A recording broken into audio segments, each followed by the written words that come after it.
AIMIM के राष्ट्रीय अध्यक्ष असदुद्दीन ओवैसी जी आज रांची पहुंच रहे हैं। चान्हो में उनकी जनसभा है।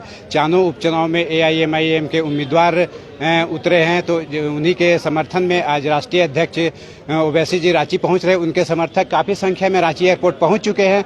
आइए जानते हैं उनसे कि कितनी आशाएं हैं उनसे ओवैसी जी के आने से, क्या लग रहा है उनके आने से कितना प्रभाव पड़ेगा। आज हमारे ये बिरसा मुंडा एयरपोर्ट में जो मेज़बानों की भीड़ देख रहे हैं, ये ऑल इंडिया मजलिस इत्तेहादुल मुस्लिमीन के राष्ट्रीय सदर आली जनाब मोहतरम बैरिस्टर असदुद्दीन ओवैसी साहब झारखंड में उपचुनाव मांडर में चुनावी सभा को संबोधित करने के लिए वो तशरीफ़ ला रहे हैं। उनकी आमद से पूरे झारखंड में आदिवासी से लेकर दलितों से लेकर पिछड़ों से लेकर तमाम वर्ग के लोग उत्साहित हैं और खुशी महसूस कर रहे हैं, क्योंकि आज पूरे इंडिया में हक पर बोलने वाला व्यक्ति असदुद्दीन ओवैसी साहब का ही नाम से लोग जानते और मानते और पहचानते हैं। तो आज उनकी आमद है, उनके आमद पर सारे लोग इस्तकबाल कर रहे हैं और खुशियों में मसरूर हैं। वो मांडर विधानसभा में पहुंच करके वो एक जन सैलाब को संबोधित करेंगे, जनसभा को संबोधित करेंगे और हक की आवाज़ को बुलंद करेंगे।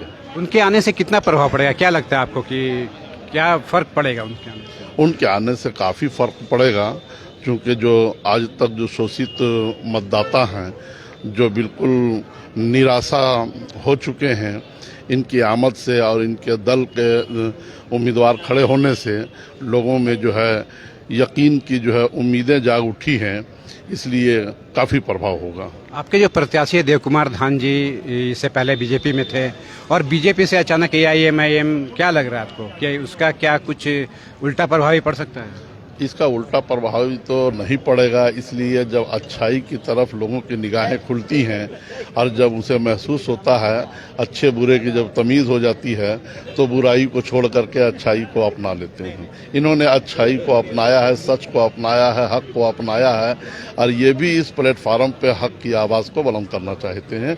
हम इनका इस्तकबाल करते हैं। चलिए, आपका बहुत बहुत शुक्रिया। हमारे साथ दूसरे भी, आपका नाम? मंसूर आलम, MIM पार्टी के प्रदेश युवा महासचिव। क्या कहना है, आज ओवैसी जी आ रहे हैं, आप लोग काफ़ी संख्या में AIMIM के समर्थक यहाँ पहुँचे हुए हैं, तो कितना होप है आपको उनके आने से? निश्चित रूप से मांडर विधानसभा उपचुनाव में एक नई चीज़ आपको देखने का मिलेगा और परिवर्तन निश्चित रूप से है। और पूर्व प्रत्याशी हमारे भारतीय जनता पार्टी से जो देव कुमार धान थे, निश्चित रूप से उनका मन का शुद्धिकरण हुआ है कहीं ना कहीं और उनको अंतर्ज्ञान हुआ है। और पूरे भारत में एकमात्र एक असदुद्दीन ओवैसी ऐसे लीडर हैं जो संवैधानिक दायरे में रह करके अपनी बातों को सदन तक में रखते हैं और सदन से लेकर के सड़क तक जितने भी पिछड़े दलित और आदिवासी शोषित लोग हैं, सबकी आवाज़ बनते हैं। निश्चित रूप से तमाड़ एक आदिवासी बहुल क्षेत्र है, अल्पसंख्यक बहुल क्षेत्र है, दलित बहुल क्षेत्र है और इसका प्रभाव देखने को मिलेगा। पिछले विधानसभा में भी हमारा मांडर से प्रत्याशी एक तीसरे स्थान पर रहे थे शिशिर कुमार लकड़ा जी और सम्मानजनक 23,000 वोट लाए थे। निश्चित रूप से एक उस टाइम का जो बात था, और असदुद्दीन ओवैसी साहब नहीं आए थे, उसके बावजूद 23,000 वोट लाए थे और इस बार असदुद्दीन ओवैसी साहब खुद आकर के प्रचार कर रहे हैं, तो ये परिवर्तन देखने को मिलेगा। और ये दोनों पार्टी से लोग उब चुका है, चाहे भारतीय जनता पार्टी हो चाहे कांग्रेस हो। तो शिशिर कुमार लकड़ा जी आपके प्रदेश अध्यक्ष भी हैं, प्रदीप महासचिव है, और वो इसमें पार्टी में, तो आखिर क्या कारण ऐसा हो गया कि उन्हें प्रत्याशी के रूप में नहीं खड़े? नहीं, निश्चित रूप से हम लोग कांग्रेस और बीजेपी से जो त्रस्त जनता थी और जनता का एक मनोभावना को समझ करके हमने लगा कि पूरे तरीके से बीजेपी और कांग्रेस दोनों को अगर मात दे सकते हैं तो वो देव कुमार धान है और वो अंतर्मन से खुद हमारी पार्टी में ज्वाइन किए, तो निश्चित रूप से हम लोग प्राथमिकता के आधार पर उनको चयन करने का काम किए। चलिए, आपका बहुत बहुत धन्यवाद। आपने सुना कि AIMIM के समर्थक जो थे, उनका कहना है कि देव कुमार धान के आने से जाहिर सी बात है कि मांडर चुनाव में इनकी पार्टी काफ़ी अच्छा प्रदर्शन करेगी और साथ में जो इनके राष्ट्रीय अध्यक्ष असदुद्दीन ओवैसी जी जो आ रहे हैं, उनका भी प्रभाव मांडर उपचुनाव में देखने को मिलेगा। अपने सहयोगी संजय के साथ प्रोजेस, न्यूज़ 22 को